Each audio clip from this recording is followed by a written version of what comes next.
90 দিন, হ্যাঁ ঠিক 3 মাস আগে ওয়াশিংটনের ডেস্কে যখন ইরানের ওপর সামরিক আগ্রাসনের নীল নকশা আঁকা হচ্ছিল, তখন মার্কিন প্রেসিডেন্ট ডোনাল্ড ট্রাম্পের চোখে ছিল এক অনায়াস বিজয়ের দম্ভ। লক্ষ্য ছিল পরিষ্কার, তেহরানের শাসন ব্যবস্থার পতন, যেটাকে আমরা রেজিম চেঞ্জ বলি, এবং ইরানের পরমাণু আর ক্ষেপণাস্ত্র কর্মসূচিকে চিরতলে ধূলিসাৎ করে দেওয়া।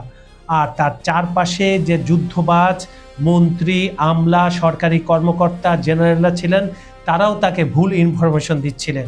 আর সাথে তো ইসরায়েলের প্রেশার ছিল।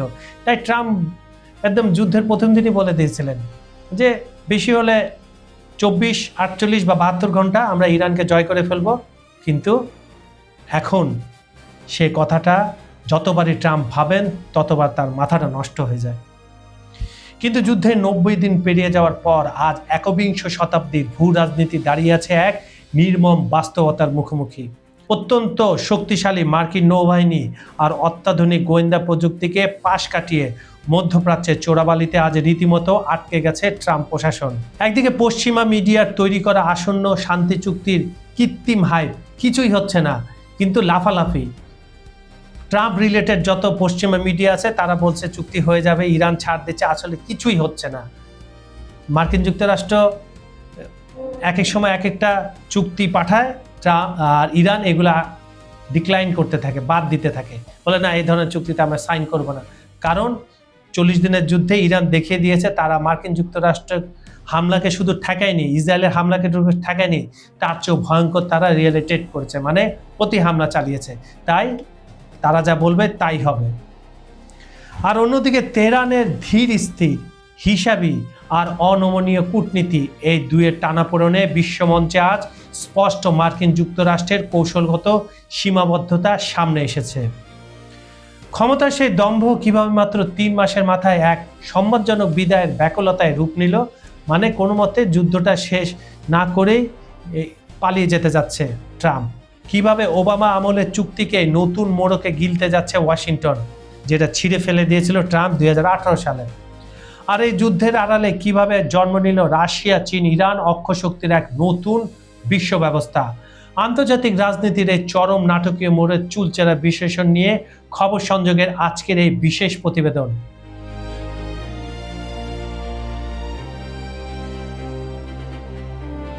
মার্কিন প্রেসিডেন্ট ডোনাল্ড ট্রাম্প যখন ইরান যুদ্ধের সূচনা করেছিলেন, তখন ওয়াশিংটনের লক্ষ্য ছিল স্পষ্ট আর আক্রমণাত্মক। ইরানের শাসন ব্যবস্থার পতন ঘটানো, তাদের ক্ষেপণাস্ত্র কর্মসূচি গুড়িয়ে দেওয়া এবং পরমাণু প্রকল্পের সম্পূর্ণ অবসান ঘটানো। কিন্তু যুদ্ধের আজ 90 দিন পেরিয়ে যাওয়ার পর পুরো বিশ্ব এক ভিন্ন বাস্তবতার মুখোমুখি হয়ে দাঁড়িয়েছে। যে পরাশক্তি কয়েক সপ্তাহ আগে দাবি করেছিল তারা ইরানের নৌবাহিনী আর ক্ষেপণাস্ত্র ব্যবস্থাকে ধূলিসাৎ করে দিয়েছে, আজ তারাই মধ্যপ্রাচ্যের এই চোরাবালি থেকে সম্মানজনক বিদায়ের পথ খুঁজছে। সেটা খুঁজছে পাকিস্তানের মাধ্যমে। এটা আপনারা জানেন। 3 মাসের এই ভয়াবহ যুদ্ধে হাজার হাজার নিরীহ মানুষের প্রাণহানি ঘটেছে, বিলিয়ন বিলিয়ন ডলারের অর্থনৈতিক ক্ষতি হয়েছে এবং বৈশ্বিক সরবরাহ চেইন অর্থনৈতিক ব্যবস্থা এক চরম ধাক্কা খেয়েছে। আমেরিকার যুদ্ধ শুরু করলেও 90 দিন শেষে ট্রাম্প প্রশাসন এখন এমন এক ফাঁদে আটকা গেছে যেখান থেকে বের হওয়ার কোনো সহজ উপায় দৃশ্যমান নয়। কারণ ইরান, রাশিয়া, চীন তাকে চোরাবালিতে আটকে দিয়েছে। কাকে? ট্রাম্পকে, আমেরিকাকে।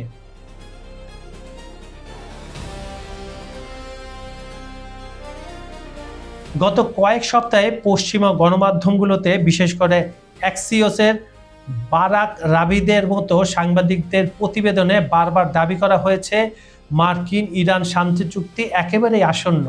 মার্কিন শেয়ার বাজার খোলার ঠিক আগে এই ধরনের প্রায় 25টি যুদ্ধবিরতির গুঞ্জন ছড়ানো হলেও বাস্তবে তার প্রতিফলন একেবারে ঘটেনি।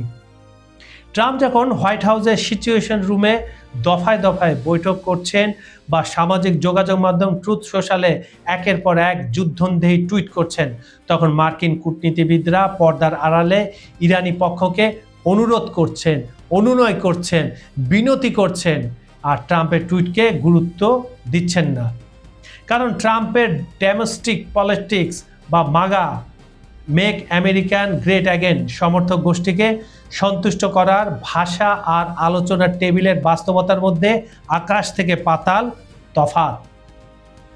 আর অন্যদিকে ইরান কোনো তাড়াহুড়া করছে না। তারা খুব ভালো করেই জানে যে মার্কিন মধ্যবর্তী নির্বাচন, যেটাকে আমরা মিড টার্ম ইলেকশন বলি, যত ঘনিয়ে আসবে ট্রাম্পের উপর চাপ তত বাড়বে। ফলে ইরান প্রতিটি মার্কিন খসড়া প্রস্তাবকে অত্যন্ত নিখুঁতভাবে পর্যবেক্ষণ করছে এবং তাদের ন্যারেটিভের বাইরে সামান্য কিছু গেলেও তার সরাসরি নাকচ করে দিচ্ছে। মার্কিন মিডিয়ার উত্তেজনাকে এভাবে ভেস্তে দিচ্ছে তারা।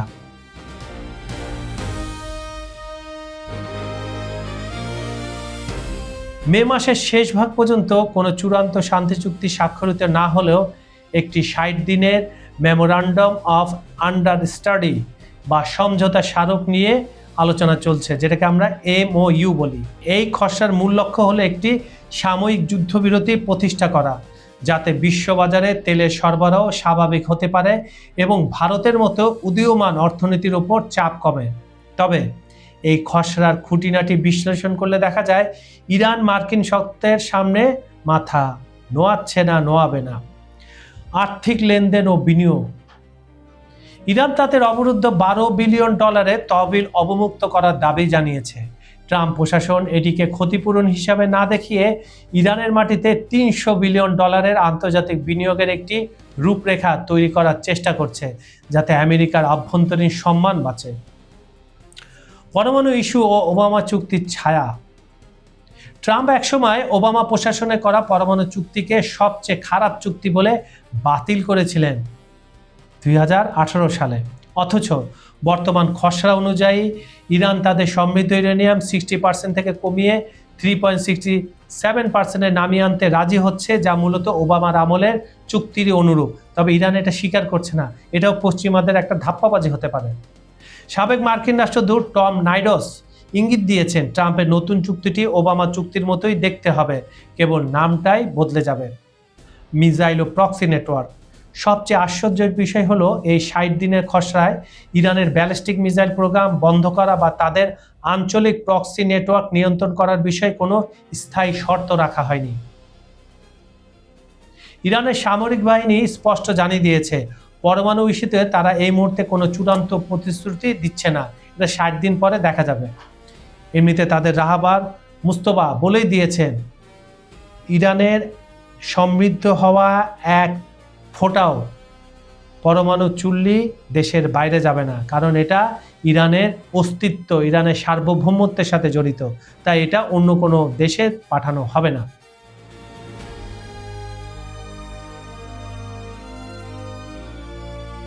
এই যুদ্ধে সবচেয়ে বড় কৌশলগত পরাজয়টি এসেছে পারস্য উপসাগরের হরমুজ প্রণালীকে কেন্দ্র করে মার্কিন যুক্তরাষ্ট্রের।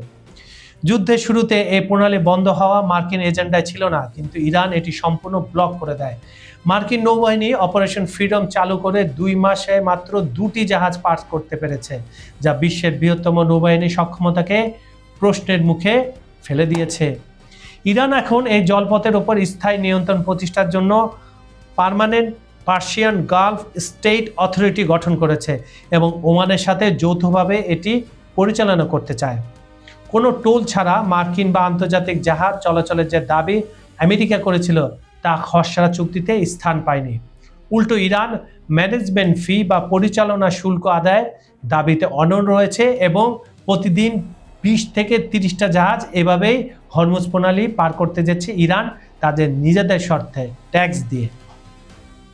এ বিষয়ে ওমানের ওপর ট্রাম্পের ক্ষোভ থাকলেও মাঠের বাস্তবতায় কোনো পরিবর্তন আসেনি এবং ওমান ঘোষণা করেছে তারা ইরানের সাথে আরও চুক্তি করবে, আরও ব্যবসা বাণিজ্য বাড়াবে।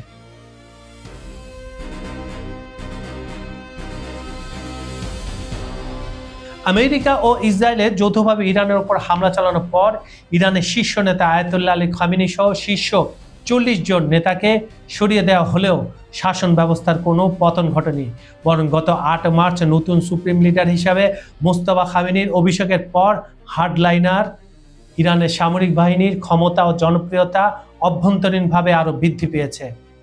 মার্কিন গোয়েন্দা রিপোর্ট বলছে ইরানের মোট ক্ষেপণাস্ত্র ভান্ডারে মাত্র 1/3 ধ্বংস বা ব্যবহৃত হয়েছে, বাকিটা এখনও সুরক্ষিত টানেলে অক্ষত রয়েছে এবং সামনে আবার যদি যুদ্ধ হয় ইরান নতুন নতুন ক্ষেপণাস্ত্র উৎক্ষেপণ করবে। সবচেয়ে উদ্বেগের বিষয় হলো এই যুদ্ধ বিশ্বমঞ্চে রাশিয়া, চীন, ইরান অক্ষকে একটি আনুষ্ঠানিক ও কাঠামোগত রূপ দিয়ে ফেলেছে। কোনো ঘোষণা ছাড়াই।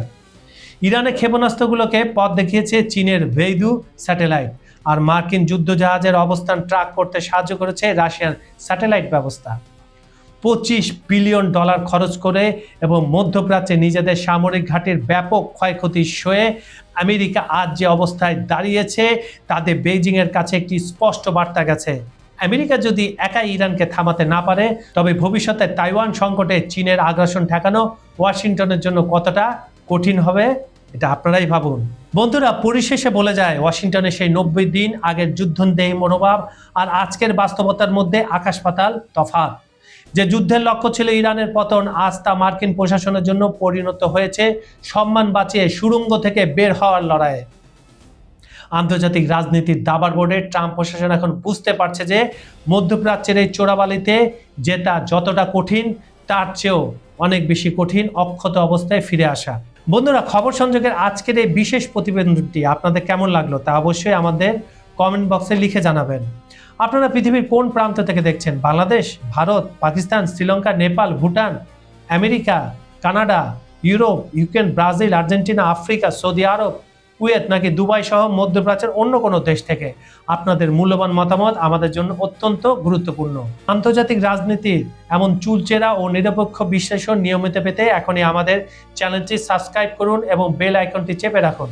আর হ্যাঁ, আমাদের সাথে বিজ্ঞাপন বা যে কোনো ধরনের প্রমোশনের জন্য ডেসক্রিপশন বক্সে দেওয়া নাম্বারে সরাসরি যোগাযোগ করতে পারেন।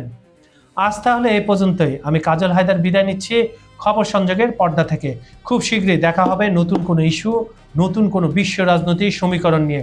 ততক্ষণ পর্যন্ত সবাই ভালো থাকুন, সচেতন থাকুন, নিরাপদে থাকুন। আল্লাহ হাফেজ।